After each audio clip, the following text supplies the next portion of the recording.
This video is about the elements of learning analytics.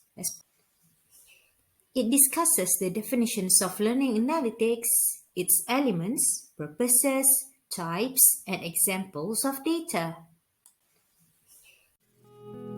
Learning analytics is defined as the collection, measurement, analysis, and reporting of data about learners and their contexts, for the purposes of understanding and optimizing learning and the environment in which it occurs.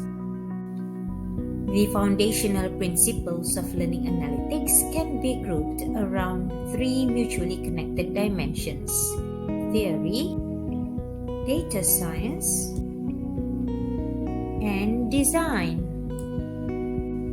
The learning analytics theories validate whether the results from the analytics can be considered valid according to psychological, sociological, contextual, cultural, instructional, and other mechanisms that affected the results. Meanwhile, data science is the one that enables the collection, measurement, analysis, and reporting of the indicators and measures of learning processes, as well as learning outcomes and learning activities. Data science enables this through prediction models, structure discovery, relationship mining, and other approaches. The learning analytics design is concerned with three main dimensions: the interaction and visualization in the design, the learning design, and the study design. As learning analytics gain interest from practitioners from transdisciplinary areas, we can see the expansion of the areas that pour works on learning analytics, such as data mining advancements, higher education works covering the educational technology, personalized learning, adaptive learning, distance education, as well as the e-learning areas. Machine learning and visualization have also expanded. There are four kinds of learning analytics. The first one is descriptive learning analytics, which looks at the things in the past on what has already happened. We can monitor the learning patterns through descriptive learning analytics.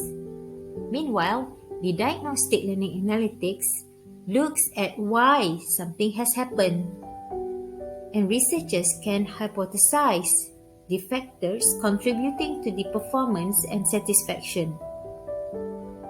Approaches for predictive modeling looks at who could be at risk and predict students who has low achievement or engagement.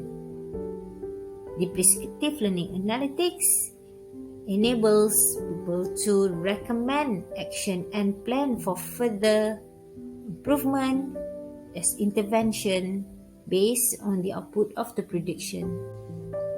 Various data can be used for learning analytics, such as assessments, learning management system traces, respond to surveys, records by the instructors based on their observation, participation of online content, teaching assessment, and student reflection, and there are many more.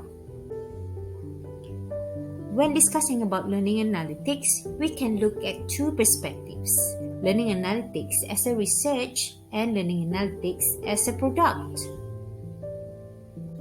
Learning analytics has been also seen as an approach which can be depicted by a life cycle, which includes four main stages: the generation of data, the data storage, the analysis, the action from the analysis, and at the end, the life cycle loop that is closed by introducing the optimization process.